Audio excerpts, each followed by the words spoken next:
Bem, então, mais uma vez, boa noite para vocês, para quem ainda não dei boa noite.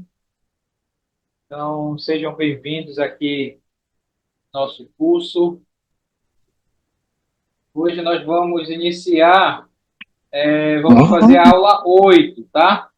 A aula 8 aqui do nosso curso Panorama do Novo Testamento, aqui do nosso ITG. Só para a gente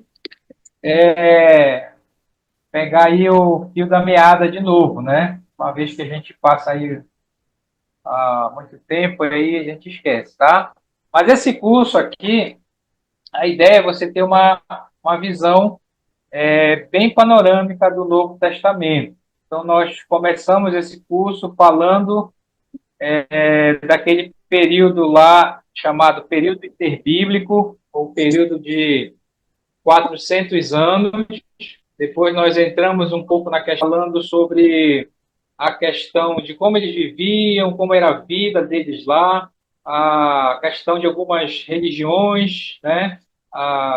E aí, na última aula, tá? Gastamos algumas aulas falando sobre isso. E aí, na última aula, nós falamos sobre o ministério público de Jesus, né? Uma visão panorâmica sobre o ministério público dele, tá? Agora, a gente vai um pouco na sequência, tá? Então, depois dos evangelhos, nós temos, então, o livro de Atos dos Apóstolos. Então, na aula de hoje, nós vamos fazer uma visão panorâmica, né, do livro de Atos, tá? E aí você está vendo aqui de Jerusalém a Roma. Por que que isso é importante? Porque a ideia e provavelmente o propósito de Atos foi mostrar a expansão do Evangelho em Roma, tá? Esse foi do autor, que a gente vai ver quem é o autor do livro de Atos aqui, né? Se você não sabe. O autor era mostrar a expansão do Evangelho, o que aconteceu depois que Jesus foi assunto aos céus, até Roma, e Roma era a capital do império, né? Então era como se fosse o fim do mundo, né? Chegou em Roma, parou. É igual aquela música aqui do Pará, né? Chegou no Pará, parou. Então lá era chegou em Roma, parou, tá bom? Então nós vamos fazer uma visão, fazer um resumo. Claro que não vai dar para a gente ver muita coisa, porque o livro de Atos é um dos maiores livros do Novo Testamento, né? E da Bíblia aí não dá para mais. Vamos pelo menos iniciar aqui uma visão, tá? Então a gente começa aqui com essas perguntas normativas, só para a gente ter um direcionamento. Qual é a relação entre Atos, o livro de Atos e o Evangelho de Lucas, quanto à autoria, estilo, data e propósito do autor, tá? Então, toda vez que a gente falar em Atos, você tem que lembrar do Evangelho de Lucas, tá? Pensou em Lucas, então lembra do livro de Atos. Então, vamos falar sobre isso, tá? Onde Lucas obteve os informes históricos e registrou no livro de Atos? E qual o valor histórico do mesmo? Então, onde foi que Lucas pegou as informações para escrever tanto o Evangelho de Lucas quanto o livro de Atos, tá? E já aqui nesse início, já digo para vocês que Lucas, dos quatro autores dos quatro evangelhos, Lucas ele não era judeu, tá? Aliás, Lucas não era apóstolo. Então você sabe que dos quatro evangelhos, só dois eram apóstolos, né? Só o Mateus, que escreveu o Evangelho de Mateus, e o João, que escreveu o Evangelho de João. Marcos não era apóstolo, tá? Marcos era judeu, mas não era apóstolo, o João Marcos. E Lucas, ele não era judeu, era um gentil, provavelmente de Antioquia da Síria, tá? E ele não era apóstolo, ok? E ele também não estava nos acontecimentos da vida de Jesus lá em Jerusalém. Então, como é que ele escreveu o Evangelho e o livro de Atos? Então, onde ele obteve essas informações para escrever? Tá? Claro que a gente não está colocando a questão da inspiração, da revelação e tudo mais, tá bom? Vai conversar um pouco sobre isso. Por que o livro de Atos termina abruptamente? Você já reparou isso? O livro de Atos ele não tem fim, ele não tem um ponto final. Ele simplesmente termina assim. Alguma coisa aconteceu. E Lucas, você sabe quando você escreve um livro, né? Todo livro que você escreve ele tem que ter um fim, né? Tem que ter um final da história. O livro de Atos ele não tem. Então ele termina assim, você está lendo, lendo, de repente ele para, tá? E a gente vai falar sobre isso também. Em quais direções geográficas e teológicas se desenvolveu o cristianismo? Em relação ao Império Romano, em relação ao judaísmo e às religiões pagãs, e sobre quais líderes? Como foi que o cristianismo se separou do judaísmo? Ok? Então, você sabe que o cristianismo ele veio do judaísmo, certo? Em outras palavras, no sentido técnico da palavra seita, né? Não no sentido pejorativo, no sentido ruim da palavra, né? Mas no sentido técnico, a gente pode falar que o cristianismo ele é uma seita do judaísmo, né? Porque a palavra seita, no sentido técnico, é um grupo que saiu de outro grupo. Isso é uma seita, no sentido técnico, tá? Ah, e qual a relação, qual era a situação legal do cristianismo e de qual ou quais origens vieram as primeiras perseguições, tá? Então preste bem atenção. O cristianismo ele saiu do judaísmo. Para o Império Romano, para o Império Romano, apenas o judaísmo era uma religião estabelecida oficial. Então, os romanos eles não viam o cristianismo como um outro grupo, uma outra religião, vamos colocar assim, né? Por isso que até fala a seita dos judeus. Eles falam lá e dão vários nomes lá, né? Então, tem essa situação também que a gente pode falar, tá bom? Bem, vamos entrar aqui. Tem mais uma aqui. Como e por que Paulo foi tão importante para a história da igreja primitiva? Tá? O apóstolo Paulo, você sabe que Lucas ele dividiu o livro de Atos da seguinte maneira. Então, do capítulo 1 até o capítulo 12, a figura do apóstolo Pedro é proeminente lá, né? É Pedro que aparece lá do 1 ao 12. Agora, do 13 até o final do livro, aí já é Paulo realmente que está lá como o personagem mais importante lá, tá? Então vamos lá, vamos começar falando sobre essa questão da autoria lucana, né? Lucas como o autor do livro de Atos, tá? Então, de acordo com a tradição da igreja primitiva, Lucas foi o autor do livro de Atos.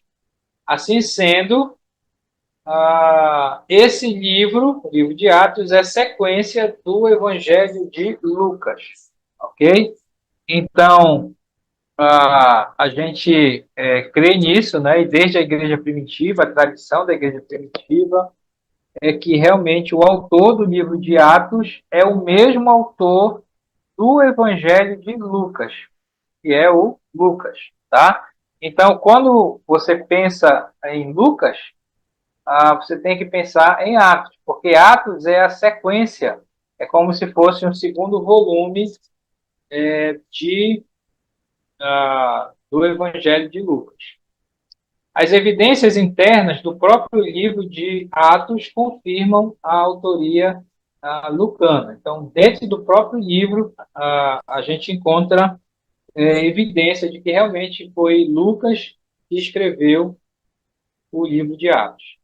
O livro tem início com uma dedicatória a Teófilo, tal como sucede no Evangelho de Lucas, tá? Então você lembra que tem essa figura desse homem chamado Teófilo, que era uma autoridade romana, né? E Lucas faz a saudação para ele lá no Evangelho de Lucas e no livro de Atos também. Então essa é outra evidência que Lucas é o mesmo autor dos dois livros. O vocabulário também, o estilo, são extremamente parecidos em ambos os livros. Está falando do Evangelho de Lucas e Atos, né? O mesmo estilo de escrita é o mesmo. O uso frequente de termos médicos concorda com o fato de que Lucas era médico, tá? Colossenses 4,14 é a referência. Então você sabe que Lucas ele era médico, né? E alguns até chegam ao ponto de falar que ele era o médico particular de Paulo. A gente vai ver que o Lucas ele acompanhou Paulo em alguns momentos das suas viagens missionárias lá, tá? Então Lucas ele era médico, tá? Daí já dá para a gente perceber a questão do estilo da escrita, tá? Então se você pega, por exemplo, a carta de Pedro e compara com o Evangelho de Lucas e Atos, essa questão de estilo, né? Então você vê, porque Pedro, o que que Pedro era? Pedro ele era um pescador, né? Então ele não tinha instrução, uma instrução formal, né? Então basta você ver, pega um pescador aí, né? E manda ele escrever um livro.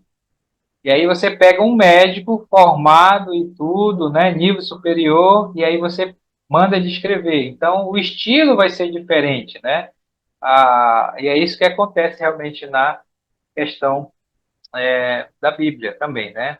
Esse argumento não é tão decisivo quanto alguns pensavam que fosse, mas continua válido. Ele está falando dessa questão de Lucas ser médico, e por isso é o mesmo autor do livro. Tá? Alguns acham que esse é um argumento fraco, mas a gente usa também esse argumento. Outro argumento é com o uso do pronome nós, às vezes subentendido, ao descrever diversas jornadas de Paulo, o autor do livro de Atos deixa entendido que ele mesmo era um dos companheiros de viagem do apóstolo, tá? Então, quando você lê Atos, quando nós lemos o livro de Atos, tem algumas partes que o autor ele se coloca na história, né? Então, algumas partes ele diz assim, nós, né? Nós fomos, nós atravessamos, nós pegamos o barco, chegamos a tal lugar. Né? Então, quando ele coloca aí nessa questão da primeira pessoa do plural, né? O nós, é porque o autor estava lá, tá? E a gente entende que era Lucas. Alguma vez, não foi todas as viagens, né? Uma vez eu vi o povo falando que Lucas acompanhou Paulo desde a primeira viagem missionária. Na verdade, não foi, né? Foi numa parte lá que ele acompanhou Paulo nas viagens. Mas é só reparar, quando ele coloca nós atravessamos, nós estávamos aguardando, é porque ele estava lá junto também, tá?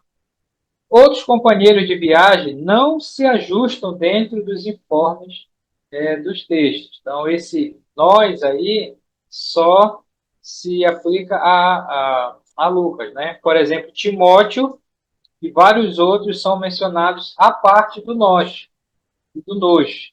Né? Por exemplo, lá em Atos 20 também nós podemos observar isso. Então, esse nós não poderia ser Timóteo, Silas e os outros, porque eles mencionam Timóteo e Silas, e aí tem o nós lá. Né? Então, esse é o argumento também. De conformidade com as epístolas de Paulo, nem Tito, nem Silas o acompanharam a Roma, e nem estiveram ali em sua companhia. Então, esse é um outro argumento também de, de que Lucas foi quem escreveu, né? Porque Tito, o que você sabe da carta de Tito, né? Quando é que Paulo escreveu Tito? Você sabe dizer? Você lembra que ele fala lá, né? Por esta causa te deixei em Creta para que pusesse as coisas em ordem, as coisas restantes. Isso é lá de Tito, né? Creta era aquela ilha grandona lá, né? Mas quando é que ele escreve, né? Essa questão de Tito.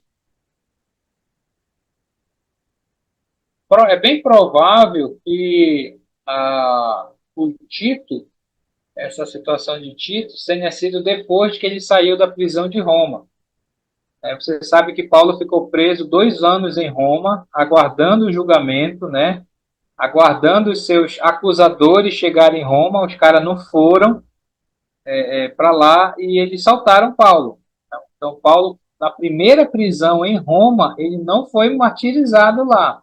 É na segunda vez que ele é preso em Roma, que aí nós não temos a narrativa do livro de Atos, né? É que ele é martirizado e morto lá em Roma, tá? Então, aquela prisão, ele foi solto, tá bom? E lá, quando ele estava na prisão, você sabe que também tem as chamadas epístolas pastorais, né? Ele estava lá preso, ele escreveu Efésios. Quais são as epístolas pastorais? Efésios, Filipenses, Colossenses e são 4, né? Filemon, né? As chamadas epístolas pastorais, quando ele, epístolas pastorais, não, desculpa. Epístolas da prisão, né? Epístolas da prisão, quando ele lá em Roma, nessa primeira prisão, escreveu essas 4 epístolas lá, tá? Depois ele foi solto, aí que ele fala, olha, aí ele vai, ele pega Tito e ele deixa em Creta, e depois ele escreve para Tito, tá? Aí por isso que ele diz, por essa causa eu te deixei em Creta, tá? Então, nos diz que Tito não foi para Roma com Paulo, então não poderia ser ele o autor, tá? Não obstante a narrativa de sua viagem a Roma, é uma daquelas chamadas sessões nós. Por meio desses processos de eliminação, então Lucas é o único candidato provável para a autoria do livro de Atos. Ok? Então, por eliminação, só pode ser realmente o Lucas, o autor. Certo? Bem, vamos lá. Então, não resta dúvida que o autor do livro de Atos é o mesmo autor do Evangelho de Lucas, ou seja, o próprio Lucas. Agora, quanto a essa questão da técnica literária, isso é importante a gente ter uma ideia, porque, como diz aqui, o livro de Atos, juntamente com o Evangelho de Lucas e o tratado aos Hebreus, contém a redação grega mais culta de todo o Novo Testamento. Então, aquilo que eu estava falando. Lucas, por ele ser médico, então ele escreve como um médico, né? Claro que a gente não percebe isso nas nossas Bíblias, como não percebe tanto, porque a nossa Bíblia é uma tradução, né? É uma tradução do grego para o português, né? Que nós temos, né? Mas se você pega, por exemplo, o texto em grego mesmo e compara com outros textos, você vai ver que a linguagem é uma linguagem bem culta, bem rebuscada, né? Porque foi escrita por um médico. Então, tem 3 livros na Bíblia que tem essa linguagem mais culta, que é o Evangelho de Lucas, que é o próprio Lucas, e o Atos, e o Hebreus, tá? Agora, quem escreveu o livro de Hebreus? Né? O livro de Hebreus é o livro cujo autor ele é desconhecido, tá? Desconhecido. Então tem muitos candidatos que podem ter escrito o livro de Hebreus, tá? Pode ter sido Paulo, mas a maioria acha que não foi Paulo, tá? E eu vou até quando a gente estiver falando no livro, mas deixa eu só dar esse spoiler aqui para vocês, tá? Por exemplo, Paulo escreveu 13 cartas, tem 13 livros, colocar assim, ah, no Novo Testamento, né? Então, qual é a primeira que tem lá, pela ordem? É o livro de Romanos, né? Então, o livro de Romanos, ele vai até onde? Ele vai até o livro de Filemon, não é isso? Que são as 13 cartas, né? Logo depois do livro de Filemon vem qual livro? Não é o livro de Hebreus? Tá certo? Fala aí para mim se está certo. Tá certo ou não? Estão aqui? Hebreu. Não é isso?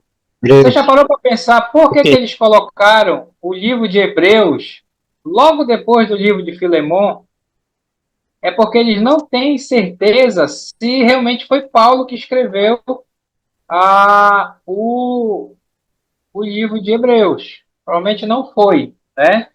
Então, o que eles pensaram? Vamos colocar as 13 cartas de Paulo e logo depois Hebreus, ali. Se um dia descobrir que foi Paulo que escreveu, o livro já está na sequência certa lá de Paulo. Mas provavelmente não foi Paulo que escreveu. Um candidato muito forte para o livro de Hebreus é Lucas. Quer dizer, forte não é, porque o que trata o livro de Hebreus? O livro de Hebreus ele está sendo escrito para hebreus, para judeus, né? Para os judeus convertidos, não judeu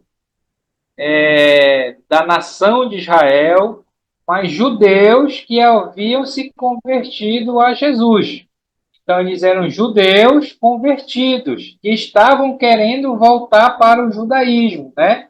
Eles estavam querendo abandonar o cristianismo e voltar para a, o judaísmo, né? Então, mais ou menos isso que está no livro de Hebreus. Então, por causa disso, eles descartam realmente Lucas, tá?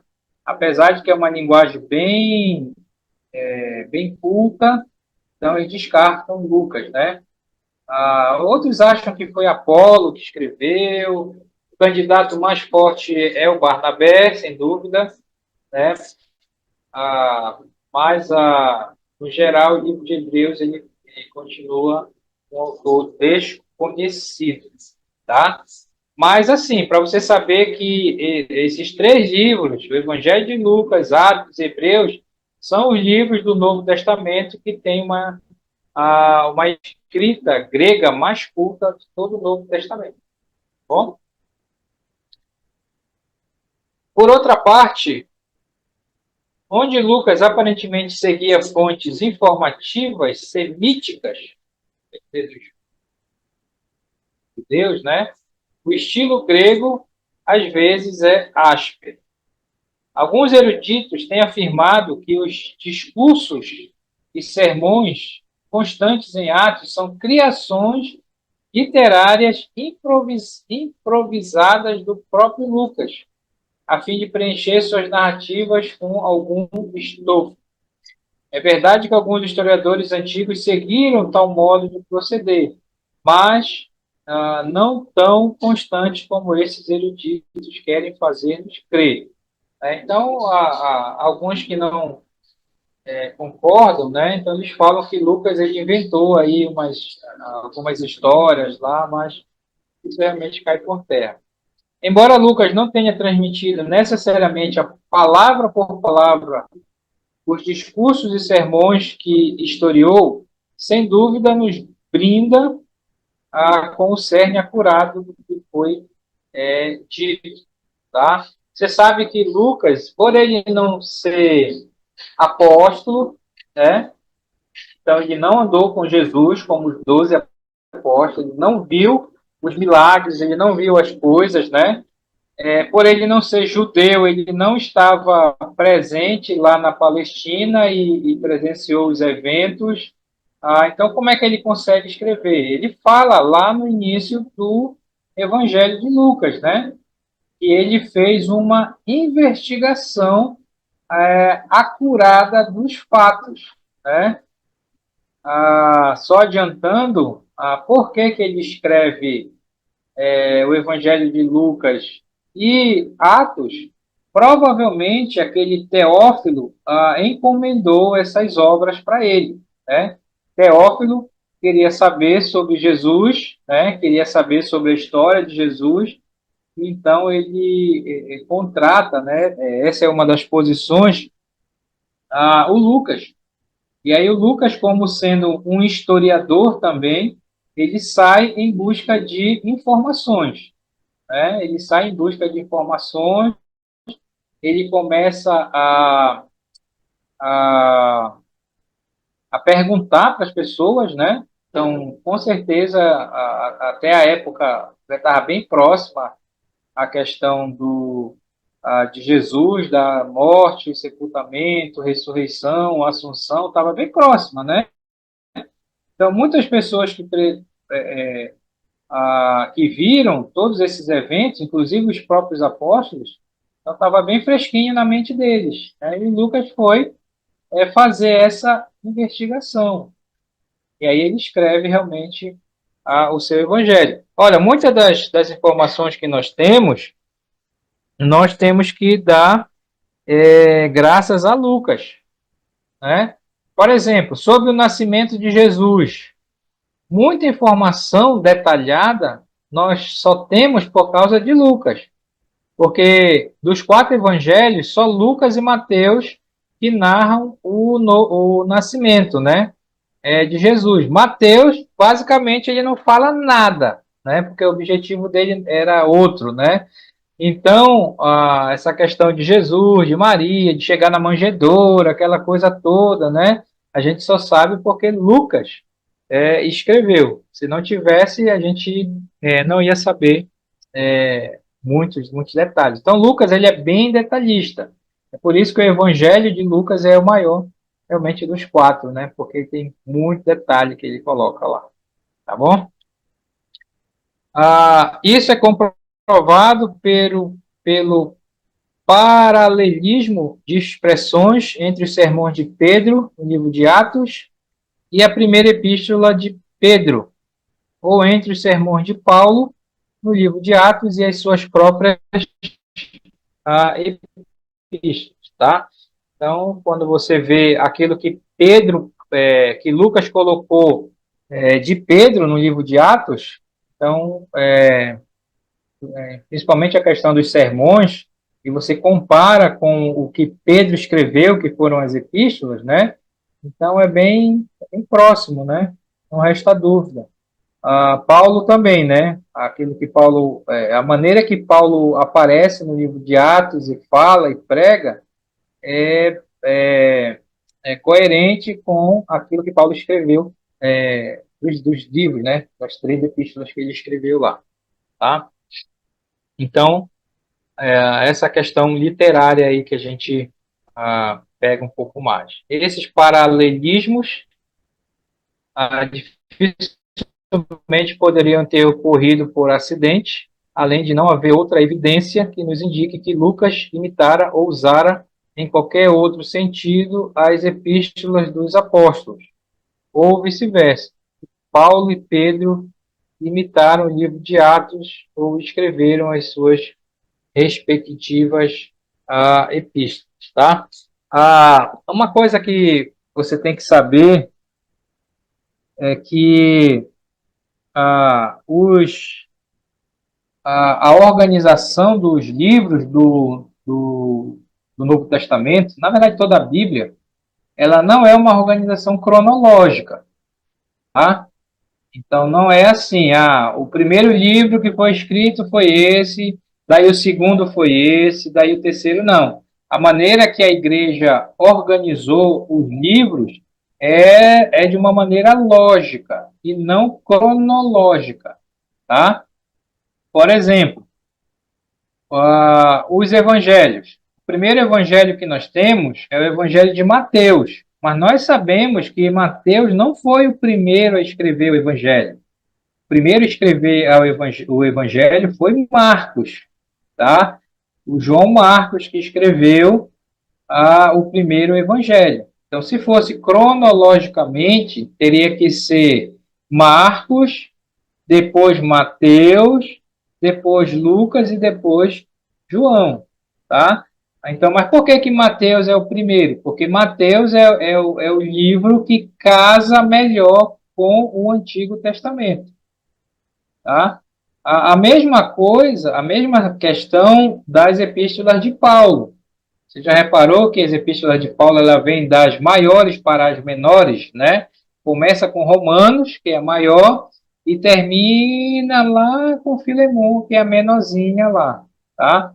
Então, tem essa organização. Então, eles colocaram o Evangelho, os Evangelhos, né? Depois colocaram o livro histórico, que é a sequência dos Evangelhos. Daí colocaram as 13 epístolas de Paulo. Daí colocaram o livro de Hebreus, que é o livro que não tem autor, né? Não se sabe o autor. E aí depois colocaram o quê? As epístolas gerais, né? As epístolas pastorais, né? As epístolas gerais e terminando com o livro de Apocalipse. Então, a sequência é uma sequência lógica e não cronológica, tá certo? Bem, deixa eu só passar isso aqui. Eu terminar isso aqui, eu deixo para vocês fazerem perguntas e comentários. A única explicação adequada é que Lucas não compôs ele mesmo os discursos e sermões que registrou, mas que sumariou seu conteúdo com exatidão, de tal modo que a fraseologia característica de Pedro e de Paulo se evidencia nos relatos de Lucas, tanto quanto nas epístolas daqueles apóstolos, tá? Então, Lucas não houve contradição naquilo que ele escreveu sobre Paulo, nem Atos com as epístolas que Paulo escreveu e muito menos sobre Pedro, tá? Material informativo. Quanto ao material histórico de Atos e Lucas, de Atos, Lucas se valeu de suas próprias memórias sempre que possível. Então veja que para ele escrever Lucas, o Evangelho de Lucas, ele teve que sair em campo, né? Fazer uma pesquisa, perguntar, porque ele não estava lá. Aí para ele escrever o Evangelho sobre Jesus. Atos também ele fez da mesma maneira, mas algumas vezes ele estava presente. Então ele podia escrever como algumas partes das viagens que Paulo fez, a colocar realmente as suas próprias memórias, tá? Sempre que possível, como diz aqui. É possível que ele fosse registrando os acontecimentos em um diário, à proporção em que se desenrolavam, tá? Pode ser possível. Você sabe, os historiadores, né? Quando a gente assiste esses filmes de conquista, né? Que o homem sai no navio para descobrir as terras, né? Eles sempre levam alguém que vai escrevendo as coisas, né? A história, o que acontece e tudo mais, né? Então, Lucas pode ter sido esse tipo de pessoa lá, tá? Que andou com Paulo e ia escrevendo lá no diário, né? Em adição a isso, não há qualquer dúvida que obteve informações da parte de Paulo, com certeza, né? dos cristãos de Jerusalém,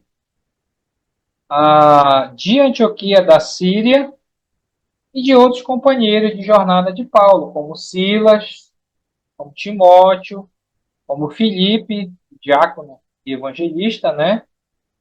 E como um antigo discípulo de nome Nasson, em cuja residência ele ficara hospedado. Esse é mencionado lá em Atos 21:8, né? Então, Lucas, ele pegou informações, né? Por exemplo, a conversão de Saulo, que acontece lá em Atos 9, né? Como é que Lucas escreveu em detalhes tudo o que aconteceu? E Paulo saiu, né? E, e aquela coisa da luz, e ele ficou cego e tal. Como é que ele estava? Como é que ele escreveu isso, né? Então, ele escreveu porque Paulo contou para ele, né? Olha, foi isso, isso, isso, foi assim, né?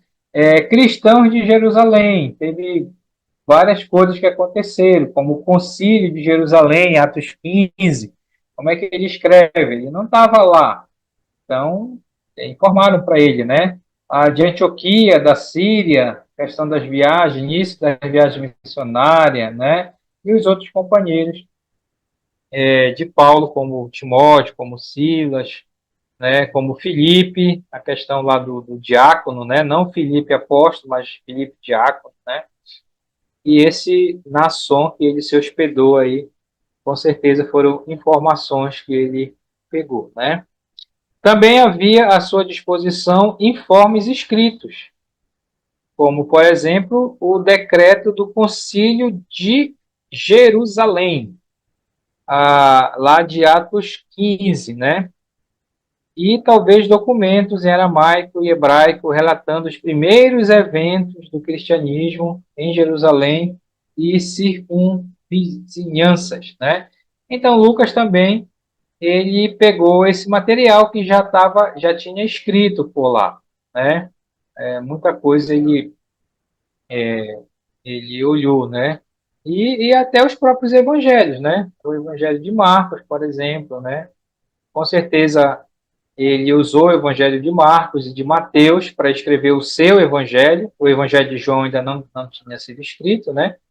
Ah, para montar realmente seu evangelho, tá? Exatidão histórica. As descobertas arqueológicas têm confirmado a exatidão histórica de Lucas, de maneira surpreendente. Então, você sabe que essa questão da arqueologia, ela é uma parte aí, uma disciplina, um campo que ajuda muito na questão da Bíblia, né? Porque a arqueologia vai descobrindo as coisas, né? Vão cavando, descobrindo as coisas arqueológicas, e aquilo que eles vão descobrindo vai confirmando aquilo que os autores da Bíblia escreveram, né? Então, isso é uma prova realmente daquilo que eles escreveram era certo, né? Aí fala aqui, por exemplo, sabe-se atualmente que o uso que Lucas fez dos títulos de vários escalões de oficiais locais e governamentais de províncias, como procuradores, cônsules, pretores, politarcas, asiarcos e outros, né, mostra-se acuradamente correto, correspondentes às ocasiões e lugares acerca dos quais Lucas estava escrevendo, né? Então, quando a gente lê o Evangelho de Lucas, ele menciona esses títulos aqui, né? E quando eles vão lá escavar a arqueologia, vai e descobre exatamente que aquilo que Lucas escreveu, os autores da Bíblia, é, é verdade, né? Bate certinho lá, como diz aqui, acuradamente correto. A sua exatidão torna-se duplamente notável porque o emprego desses vocábulos se mantinha em constante estado de fluxo, devido às alterações de situações políticas e várias comunidades, né? Então, esses títulos eles vão mudando conforme o tempo, mas exatamente naquele período de Lucas era assim que eles eram chamados, né?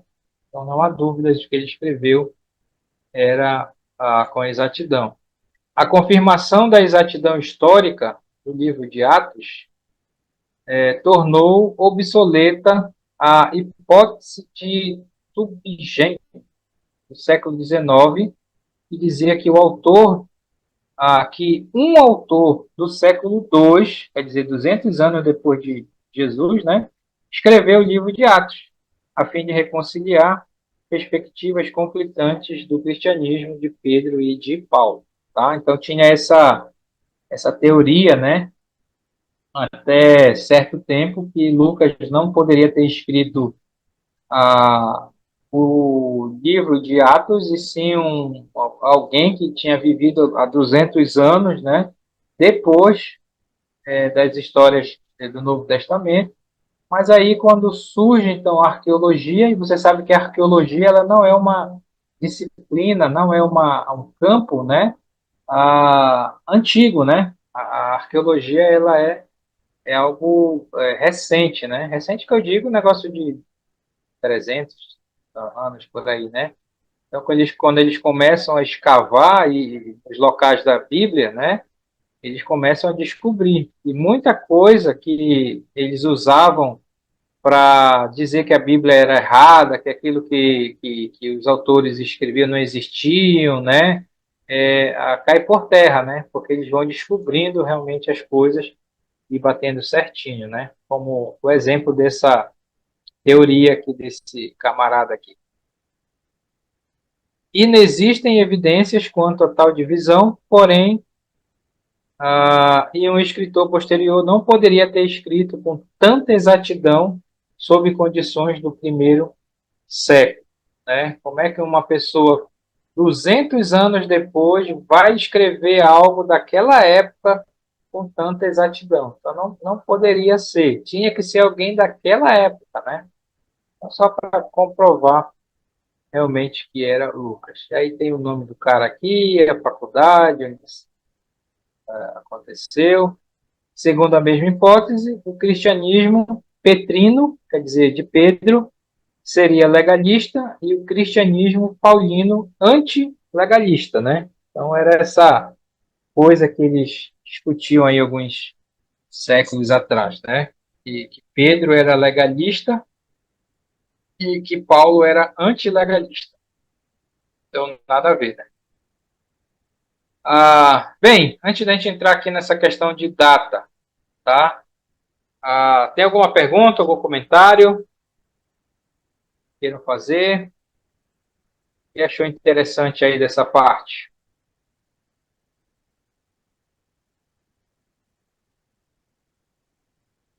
Estão me ouvindo aí?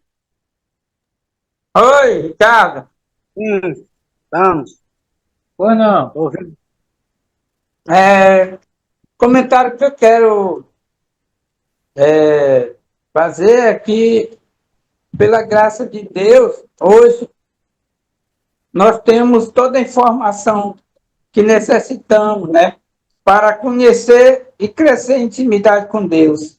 Não há necessidade de mais revelações ou algo do tipo para conhecermos a Deus e termos intimidade com Ele. Deus já deixou tudo preparado para nós. Sim, muito bom. É isso mesmo. Tem uma coisa que se estuda também que chama-se a preservação das escrituras, né? Como as escrituras elas vêm sendo preservadas e confirmadas ao longo dos séculos, né? Para que os cristãos, né, a gente tenha certeza de que realmente aquilo que a gente tem em mãos é aquilo realmente que aconteceu. Não que a gente precise disso, né? Mas por causa daqueles que negam as escrituras, né? Os chamados liberais, né? Que tentam de tudo para contradizer a palavra, né? mas realmente sempre cai por terra aquilo que eles tentam colocar. Bem, continuando aqui, um pouco sobre essa questão de data. A questão das datas sempre é complicado a gente fixar numa data. Por isso que quando você estuda um livro, um autor, então você vai lá e o autor diz, olha, foi essa data, né? Aí você vai estudar em outra, a mesma coisa, e o autor diz, não, foi mais para frente. Aí o outro diz, não, foi mais atrás. Então, essa coisa de data sempre é complicado. Mas o que a gente precisa saber em relação à data, a gente não precisa saber exatamente dizer, olha, Atos foi escrito no ano tal. A gente não tem que fazer isso, porque eles nunca vão concordar. Mas a gente precisa ter uma noção, né? Por exemplo, você não pode dizer que, por exemplo, o Evangelho de João foi escrito ali logo pelo ano 50 ou 40, que estava rolando as viagens missionárias, né? Então, se você faz isso, você erra, porque o Evangelho de João, ele foram os últimos escritos da Bíblia, né? Foram os escritos de João, os escritos joaninos, né? Então, João escreveu no final do século o Evangelho, as três cartas e o Apocalipse. Foi os últimos escritos. Então, foi lá para o final.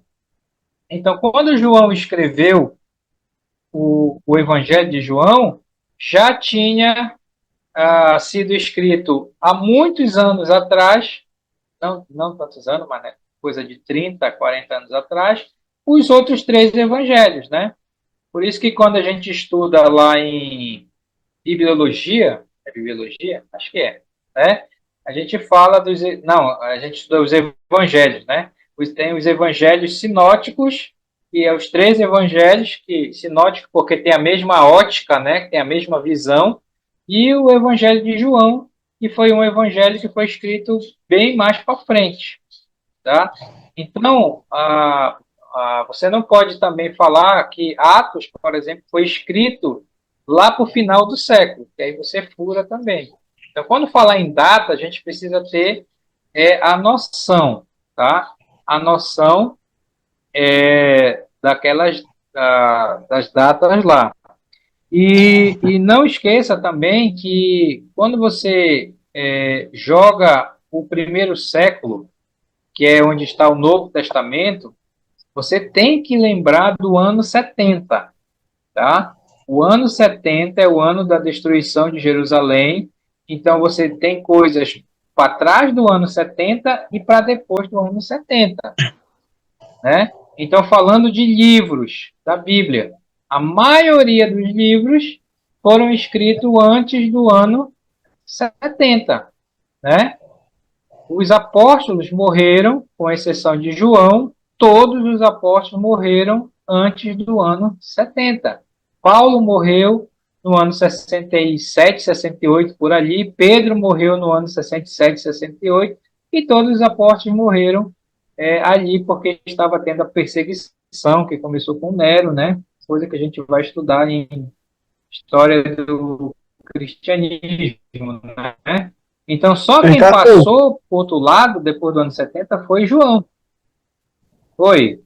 Ricardo, como pode Ou não? haver, Quem está é o falando? Edmar, como pode haver inspiração, Fala aí. como pode haver inspiração numa coisa que foi, é, que foi acumulada através de informações. O livro de Atos é histórico, não há inspiração nisso, porque foi através de.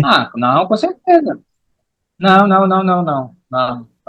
Toda escritura é inspirada por Deus. Toda escritura é inspirada por Deus, né? Tem inspiração, sim, mas é aquela coisa que Deus inspirou. O que é inspiração, né? A inspiração é o processo da escrita da Bíblia. Tudo que está lá foi porque Deus direcionou que deveria estar lá. As histórias, né? Deus quis. Então, claro que tem inspiração, né? Mas a gente está falando aqui no campo humano, né? É claro que foi feita a pesquisa, né? Porque inspiração não quer dizer que Deus fez do homem um robô, né? Como eles não psicografaram as escrituras. Você sabe o que é psicografar? É como quem era aquele cara do espiritismo lá, como era o nome dele? O brasileiro lá. Chico Xavier. Você via como Chico Xavier escrevia, né? Ele fechava os olhos, o espírito baixava nele e ele saía escrevendo de olho fechado as coisas lá. Isso é psicografia. Não foi assim que foi feita a Bíblia, né? Houve o processo de inspiração do Espírito Santo, mas Deus preservou, né, a, a mente do autor, preservou até o estilo. A gente vê isso na Bíblia, né? O estilo que cada um tinha foi preservado lá, tá? Então, sempre não ponha, não pode tirar realmente a inspiração. A inspiração sempre teve, toda escritura é inspirada por Deus, né? Mas eles usaram realmente seu estilo, né? A sua maneira de escrever e tudo mais. Deus preservou isso, né? A gente vê isso nas escrituras. João escreveu de um jeito, Pedro escreveu de outro jeito, né? A Paulo, né? E a questão é que eles foram realmente atrás, né? Por exemplo, muita coisa que João e Mateus escreveram nos evangelhos, eles mesmos viram, né? Não precisou ninguém falar para eles. Mas no caso de Lucas, ele teve que ir atrás, né? Mas onde é que está a inspiração? Por que ele não se trancou num quarto fechado e Deus foi mostrando para ele? Porque Deus preserva, né, o estilo, a mente do homem. Deus não queria que o homem fosse simplesmente um robô escrevendo as escrituras. Não sei se respondi aí mais ou menos para ti, Edmar. Bem, vamos lá.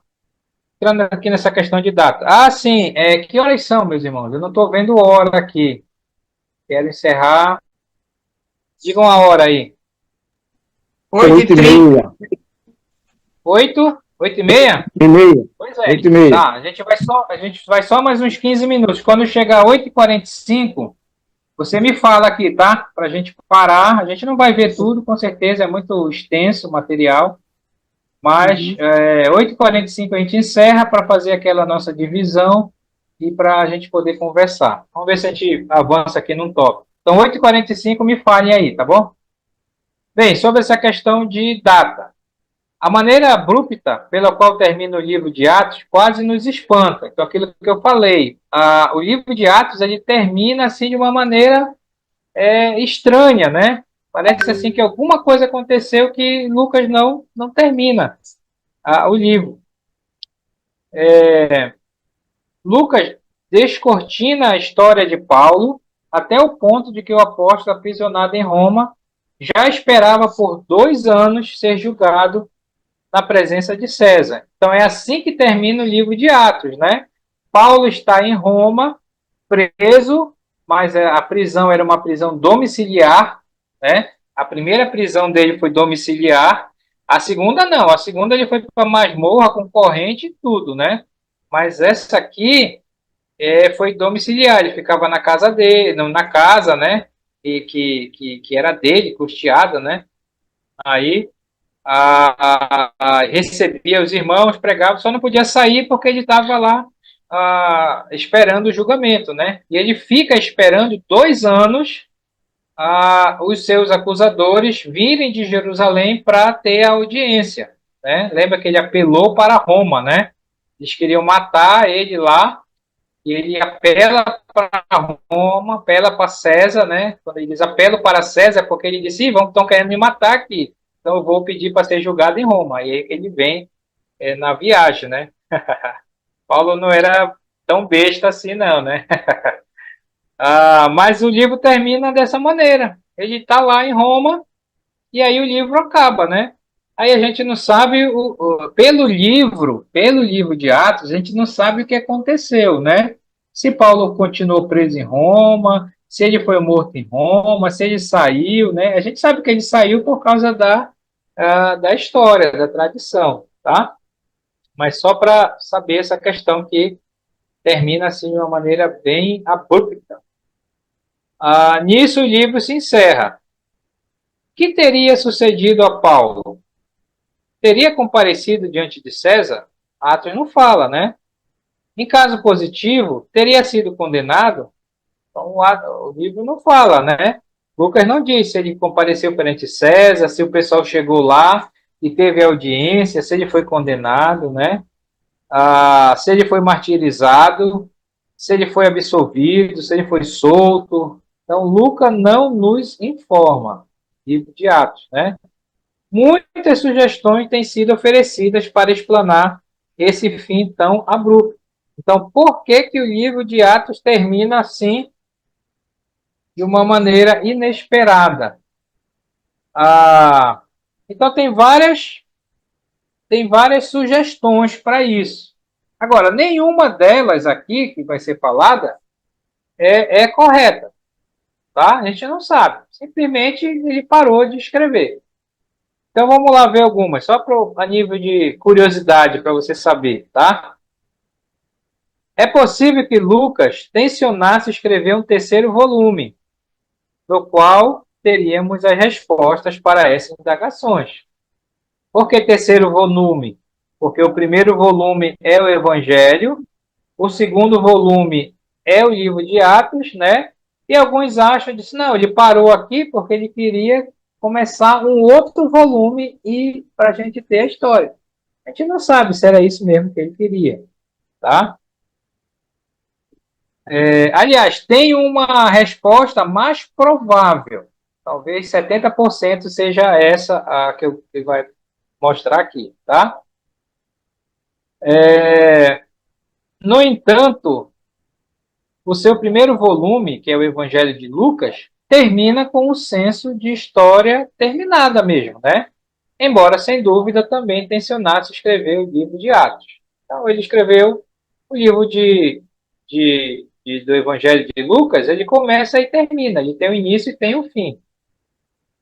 Ou talvez tenha chegado o fim do seu rolo de papiro. Alguns acham isso, né? Acabou o papel. Lucas estava escrevendo e de repente acabou o papel. Não tinha mais papel para ele escrever, né? Ou como a gente fala, acabou a tinta, né? Ah, da máquina. Alguns acham isso. Não, terminou porque acabou, né? Acho meio difícil ser isso. Todavia, sem dúvida, ele poderia ter percebido que seu espaço disponível estava ficando curto e poderia ter escrito um final apropriado. Alguns acham que uma catástrofe pessoal pode ter impedido Lucas de concluir o livro. Né? De repente aconteceu alguma coisa, até ele pode ter morrido, a gente não sabe, né? E aí não concluiu, pode ter acontecido algo, a gente não sabe, né? A verdade, porém, é que esse livro já é suficientemente longo para ocupar um poderoso rolo de papiro. Tá? Então, lembra que você sabe o que é papiro, né? Não confundam papiro com pergaminho. O que era o pergaminho? Pergaminho era o couro de animais, né? Então, eles tiravam o couro do animal, fazia todo aquele processo, e daí eles iam escrevendo no couro. Não existia papel ainda, né? Como a gente tem hoje, né? E o papiro era aquelas folhas, né? Folhas que davam lá na beira do Nilo, né? Do rio, e eles preparavam, né? Então, alguns acham, olha, o papiro acabou, sei lá, alguma coisa, né? E também ia ficar um negócio muito grande, né? Já era bem grande, né? Então, imagina se fosse aquele rolo, né? Então, todo o livro, né, num rolo seria bem grande. Né? E talvez Lucas tivesse conseguido cumprir o seu propósito, isto é, mostrar o progresso do cristianismo a partir de Jerusalém, o lugar de sua origem, até Roma, a capital do império. Essa aqui pode ser a resposta mais que mais se aproxima do porquê que Atos termina da maneira, né? Então, se o propósito dele era mostrar o progresso do evangelho, começando em Jerusalém e terminando em Roma, então, como Paulo já está em Roma, então, pronto, cumpriu o propósito e termina. Mas mesmo assim é complicado, porque não tem um final, né? Não tem um final. Então, fica a dúvida aí. Contudo, o ministério de Paulo na prisão dificilmente foi um coroamento, né? Então, Paulo preso, né, não foi um final legal, né? Não seria um final legal, um final feliz para o livro, né? Já existia ali uma comunidade cristã e permanece de pé.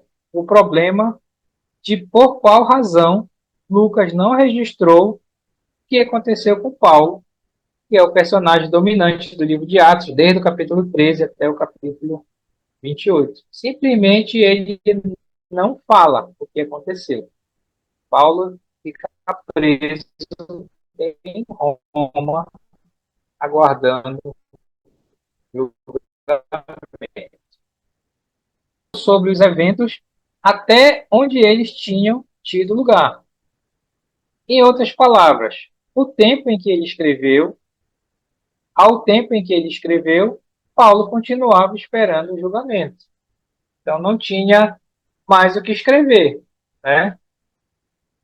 Por certo, teria sido irrelevante a Lucas provar a inocência política do cristianismo, se porventura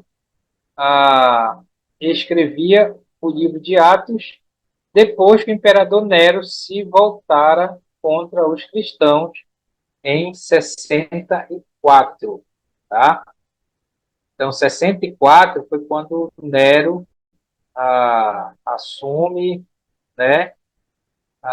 E é quando ele começa a perseguir os cristãos lá com a história do fogo em Roma.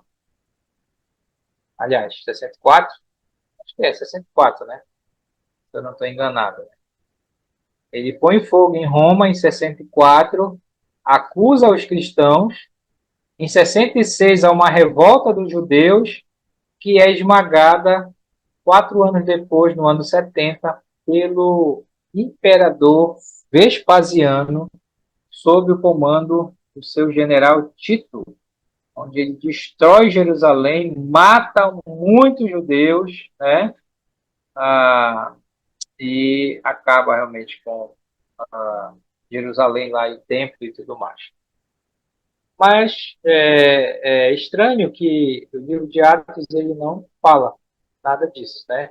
E não chega até esse ponto, tá? Na verdade, não chega nem longe disso, né? Porque Paulo foi solto e morreu no ano 67, 68, pouco antes da destruição de Jerusalém.